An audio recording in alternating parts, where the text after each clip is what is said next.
The prisoner tore off the fake beard from his face. He gently slid it down. From inside pulled out 2 pieces of wire. Then he tightly twisted the wires together and bent one end into a small right angle. He inserted it into the keyhole of the handcuffs. The cuffs popped open with ease. He did the same with the other hand, just as smoothly. The man dropped the handcuffs. Then he unbuttoned his shirt. He glanced outside to make sure it was safe, then carefully peeled off the fake scar on his stomach. Turns out hidden inside was a needle coated with sleeping drugs. Once injected, it would have a powerful effect. He picked up a green pea from his food tray, inserted the needle into the pea like a dart. Then he poured out the water from a paper cup. He tore along the glued seam of the cup, trying to keep it as intact and flat as possible. Next, he rolled one corner into a tight tube, turning it into a dart launcher. He carefully slid the needle inside, then started yelling and banging loudly. It didn't take long to draw the guard's attention. Hearing footsteps, the man quickly turned his back. When the guard opened the door, all he saw was the prisoner's back. The guard told him to step away. Once he confirmed it was safe, he stepped forward to check. But the next second, the man suddenly turned and fired the needle into the guard. Seeing his ambush succeed, he rushed forward, grabbed the guard's collar, took his tools, and found the key to the cell on him.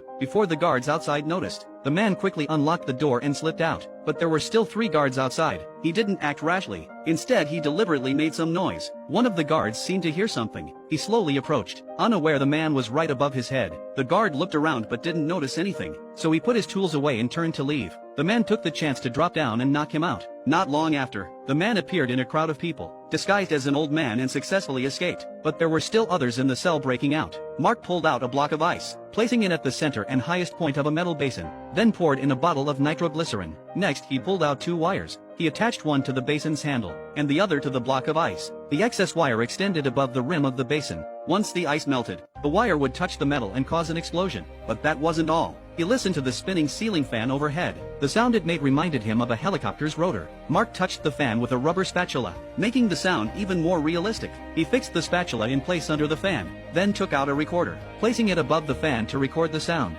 Once it was ready, he quietly handed the recorder to a fellow inmate. While everyone was outside for recreation, the inmate slipped into the broadcasting room. He aimed the recorder at the mic, set a 3-minute countdown, then turned on the mic switch, and quietly left the room. When the timer ran out, the sound of a helicopter echoed through the prison. Sirens blared. All guards went on high alert. Outside, their getaway driver saw the signal. He drove to the designated spot and waited. By this time, Mark's ice trigger had half melted. When the wire touched the metal rim of the basin, it exploded. Chaos erupted inside the prison. Their teammate ran through the back gate. Mark and the others escaped during the confusion.